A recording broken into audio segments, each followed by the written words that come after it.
prior to making my final recommendation, I'd like to make a statement towards indulgence. At its February 11th, 2015 public meeting, the Board of Education approved the formation of Boundary Adjustment Committee to address 9 years of continued decline in the student population. I named the members of the committee at that time, and you see board approval to go forward. In 2005, the Carroll County Public Schools enrollment was about 28,940, almost 29,000 students. On September 30, 2015, the number of students enrolled in Carroll County dropped to 25,500, or a loss of about 3,300 students. The official 2014 enrollment projections forecast that Carroll County Public Schools will reduce by about another 2,200 students over the next 9 years. Our total capacity is over 31,000. That means we have about 6,000 empty seats around the county. Our total high school capacity is about 10,000, or a little over 10,000. We have a little over 8,000 students attending as of September 30, 2015. Our biggest deficit of students is at the high school. As a result of this decline in student enrollment, since 2009, state revenue to our county has dropped by $8.5 million. Combined with the pass-back state pension costs and other commissioner priorities, local education funding did not cover this revenue loss. As a result, we were forced to make specific reductions to the non-discretionary parts of our budget to pay, the discretionary parts of our budget to pay for the non-discretionary parts of our budget. Then in September, the DAC reported its recommendations to the Board of Education and presented 2 options for discussion. I'm not going to go into all the options that were published, but it is clear that the sustained decline in student enrollment and the corresponding reduction in revenue over the next decade will continue to present our challenges to meet the instructional needs of our diverse learners due to fewer grade level teachers. We will fail to provide quality opportunities for extracurricular activities, provide resources to assist in specialized student populations. We'll have trouble maintaining appropriate class sizes. We won't be able to offer expensive instructional programs such as computer programs within comprehensive high schools, or can offer courses annually instead of every other year basis at some of the underpopulated high schools. And we will fail to continue to be able to offer all courses to students in the schools that they attend. We'll have to increase our transportation of students to different schools around the county to get their required courses. We'll also be unable to increase our course offerings. We've heard a lot of comments about magnet programs and other programs that would improve our instructional programs, and you are right. But over the 10 years or the 9 years of student enrollment declines and corresponding revenue reduction and declines, we're cutting.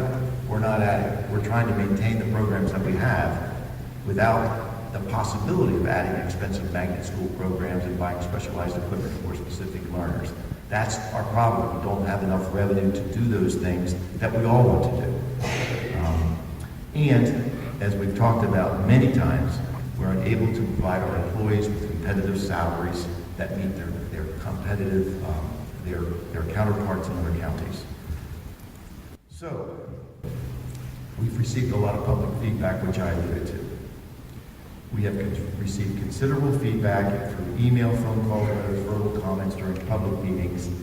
And those highlights, and I'm not going to cover everything, but certainly the highlights are from the public is find other sources of revenue, fight to the county for more revenue, fight the state for more revenue, close more schools, close less schools, close no schools, redistrict the entire county before closing schools, keep North Carroll High School open, keep New Windsor open, keep Charles Carroll open, and close other schools, close East and West Middle Schools to reconfigure Winters Mill High School into a middle school, along with various other plans. We also received plans that closed the highest schools with the highest capital needs first. We also received plans to combine 7th through 12th graders in the same school. We also received suggestions to reconstitute the Boundary Adjustment Committee to include parents, community members, business representatives, elected officials, and others, and also place the plan on hold for an additional year. All that feedback, either at the public hearings or any other means, was reviewed and considered. It was considered by me, it was considered by the Boundary Adjustment Committee and board members as well. Formal plans were submitted and reviewed by me, by the Boundary Adjustment Committee, and we've had lots of discussions about the formal plans that were submitted. Many alternative plans were discussed during board meetings, work sessions, and joint meetings. For instance, the plan to combine 13-year-olds and 18-year-olds in the same building with the 7th through 12th plan was something that was discussed at the first board work session. The board very strongly said that they weren't in favor of combining grades or creating new curriculum to meet those junior high requirements or middle schools in place. So a lot of those plans were discussed during the joint meetings with commissioners, the joint meetings that we had with the Carroll County Commissioners, our work sessions, and the board meetings. Much of the reactions to the concerns expressed by the public is in my formal report, which is 70-some pages and outlines my detailed plan for school closure and boundary line adjustments.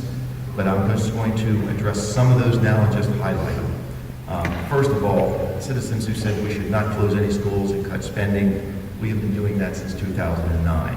Specifically, since I've been superintendent, we eliminated 279 full-time positions, including 45 central office positions. I've implemented an early retirement incentive program to incent higher-paid employees to retire and hire lower-paid employees. I reduced 40 buses. I've put on hold our school maintenance projects.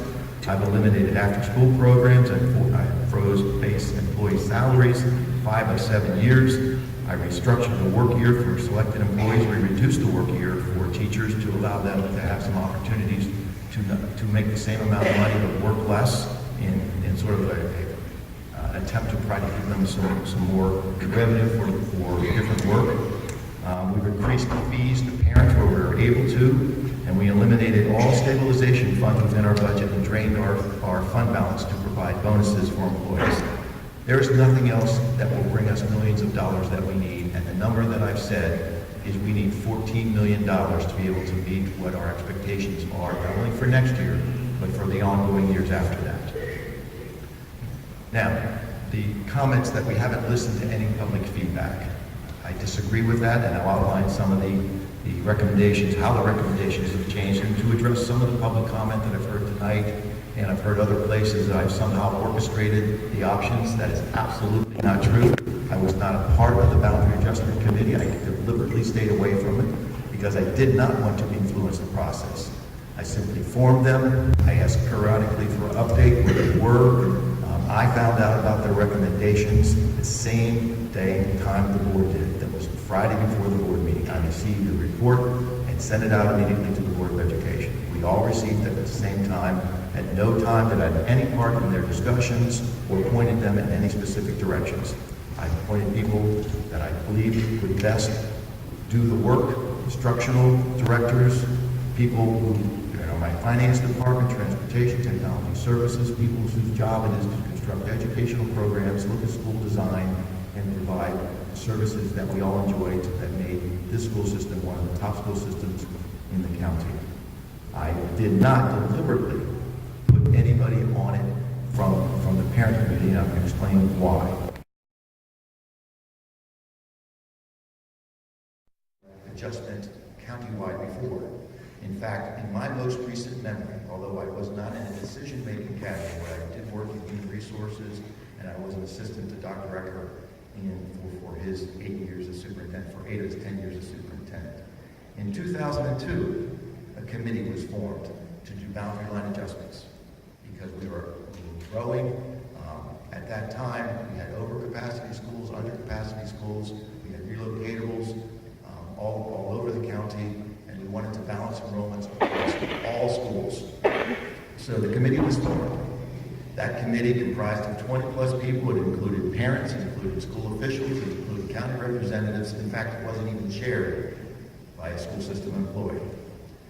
They worked, in fact, there was a board member on that committee as well. They spent a year in deliberations trying to come up with a balanced plan that met the needs of the parents that represented different parts of the county and also meet the expectations of the Board of Education. There was considerable debate and discussion in that committee. Parents projected, as well they should, for too much interruption of schools in their community, and however they got to a conclusion. with 21 recommendations. These recommendations were sent out from a combined committee of community members, all stakeholders were represented. These 21 recommendations were sent out for public hearing, much as we had over the past couple of weeks. The reaction at those public hearings were exactly the same as we experienced in our public hearings. There was much opposition and little support for any boundary line adjustment changes. In fact, the only difference is school officials weren't told they were incompetent. The parents were also targeted for public outcry and complaints. The result of that comprehensive committee was that the Board of Education at that time rejected every one of the 21 recommendations of the committee and stated at the time that they did not feel that the committee's recommendation merited approval because they did not present a balanced plan. They had not addressed adequately, in the board opinions at the time, addressed the feeder pattern issues and declined to enact one of them. So what happens is that the Board of Education at that time in 2003 believed that the process was flawed and led to recommendations that they could not approve. There continues to be a debate to this day whether it was the board's fault for not approving the committee's recommendation or it was the committee's fault for providing flawed recommendations. Regardless, that failure to act in 2003 has much to do with the situation that we're in right now. Prior to forming the Boundary Adjustment Committee membership, I reviewed the minutes and that committee's report. My only point in going over it is that there is no magic committee composition that will make it okay to adjust boundaries and to close schools. Every citizen will show up to protect their school, their interests, and their children's interests. That is a part of the process. I understand that and I accept that. I understand the passion that everybody speaks. I understand the need to continue the same path that you're on now. You're in a good school, your child is getting a good education from wonderful teachers, and you want that to continue without interruption. I understand that. I appreciate that.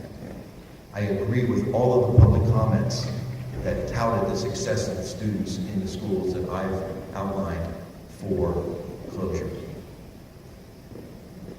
There is one problem, is we cannot afford, without a significant influx of revenue, to continue to run schools that are significantly underpopulated in the schools and across the county. In fact, the Board of Education at the September meeting, when they received option 2, passed a motion that asked the Boundary Adjustment Committee to look at schools that are underpopulated and impact the least number of students possible by only balancing enrollments in schools affected by the closure and make feeder patterns not necessarily the driving force.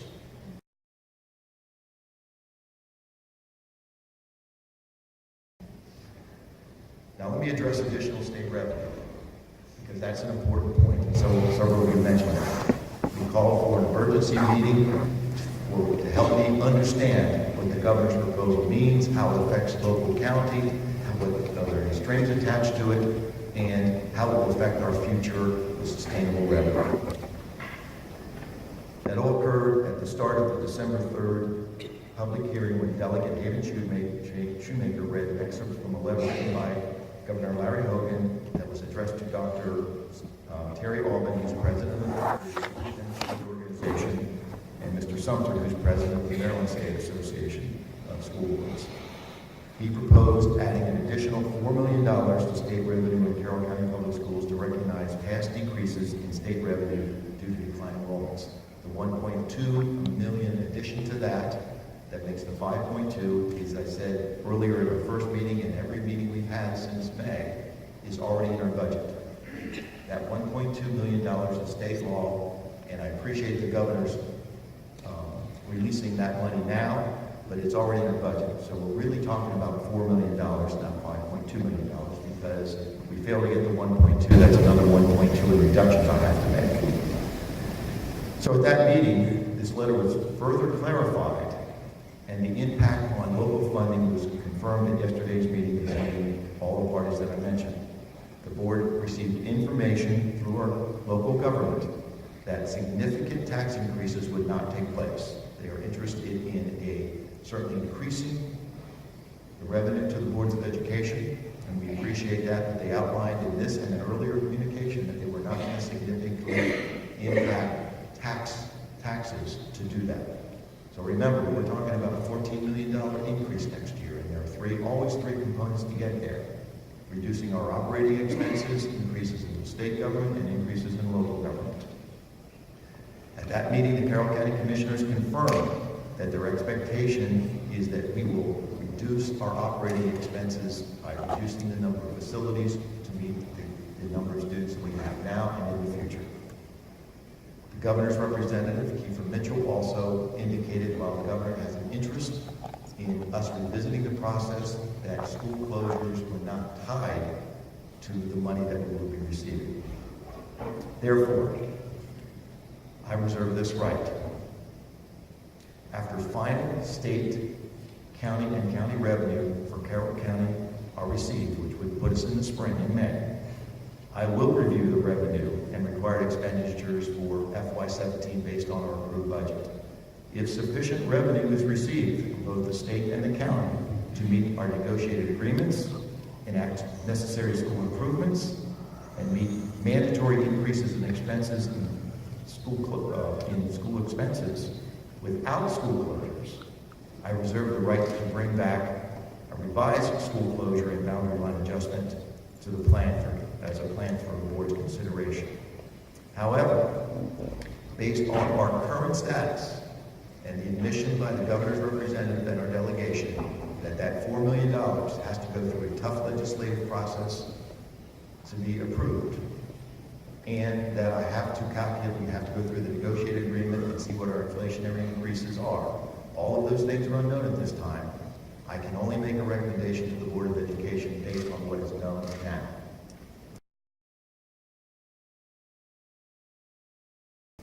So board members, my final recommendation takes this form.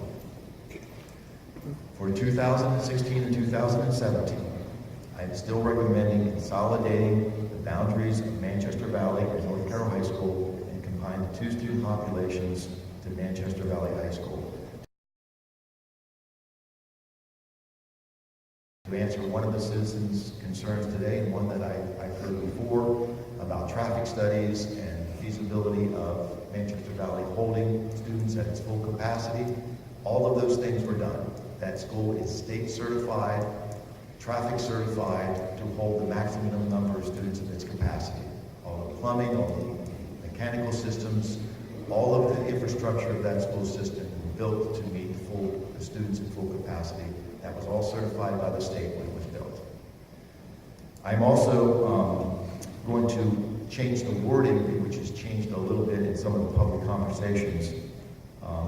As one high school will serve the North Carroll area, I'm recommending that a community-based committee, not my committee, a community-based committee should be formed to consider if Manchester Valley High School should be renamed, receive a new mascot, or new school colors. If it's not recommended by the committee, then we won't do it. This should be a school-based committee. We will have stakeholders from the community. I'm not making that decision. I want the community to make that decision. If they come back and say we don't want to change anything, that's the recommendation that will go forward. But I have to allow that transition to take place. So that is up to the community. I'm also recommending adjusting New Windsor, Mount Airy, and Northwest Middle School boundaries and redistricting New Windsor Middle School student population to Mount Airy and Northwest Middle School. Again, we'll form another committee, a transition committee, to make sure that those students are welcomed and received and have the appropriate education of the two receiving schools. I'm also recommending for the third piece of that, the adjusted Charles Carroll, Ed Valley, Runnymede, and William Winchester Elementary School boundaries and redistrict those students, Charles Carroll students, to Ed Valley, Runnymede, William Winchester, and William Winchester Elementary School. The committee shall be formed there to ensure a smooth transition of those students moving to a new school. Other redistricting will be limited to a domino effect at adjacent schools. There will be no other redistricting this year. The closure of Charles Carroll Elementary students will result in redistricting for Runnymede, Tonytown, Elmer Wolf, Westminster, William Winchester, Ebb Valley, and Manchester Elementary Schools. Students whose schools remain open or are affected by boundary line adjustments will have the option to remain at their current school under the following conditions if the parent provides transportation. Students who are entering the highest grade of the affected school, students who have siblings who would be enrolled in a different school, and students who currently have the approved out-of-district request and are attending an underpopulated school.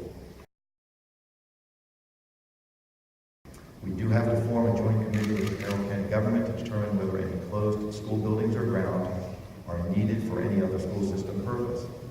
If not, buildings and properties will be transferred back to the county, ownership as surplus, and the Carroll County Commissioners will need to determine the final disposition of buildings and property.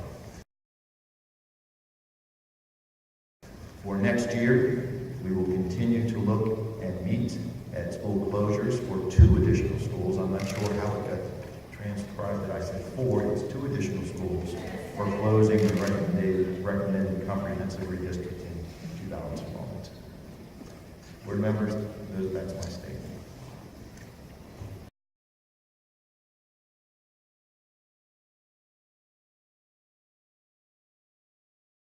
Compilation of all of the students in every high school today who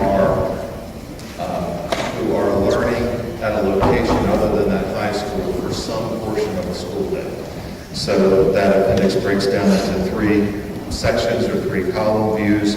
One is dual or concurrent enrollment, so students who take a course or some courses at an institute of higher education, a community college or college. For us, that's mostly Carroll Community College, but that doesn't. There are students that do go to other institutions. The second group of data compiled in that part of the report are students who take courses at a different high school or the gateway school, a different school in Carroll County. So that's compiled and collected. And then lastly, for the first and second semester, students who take courses at our Career Tech Center in Carroll County. And so what I've done for the sake of presenting this, describing this to you tonight, when you take all of those numbers, and so what I did was I took the semesters for the Career Tech, semester 1 and 2, because those numbers are different for each semester. I took those and averaged them. What that data reveals to us is that on a given school day, at some point in that school day, there are an average of 228 students who are not at what would become the new Manchester Valley High School with that green boundary, because they are somewhere else, mostly inside the county, taking coursework. So that is an addition to the report from the version you saw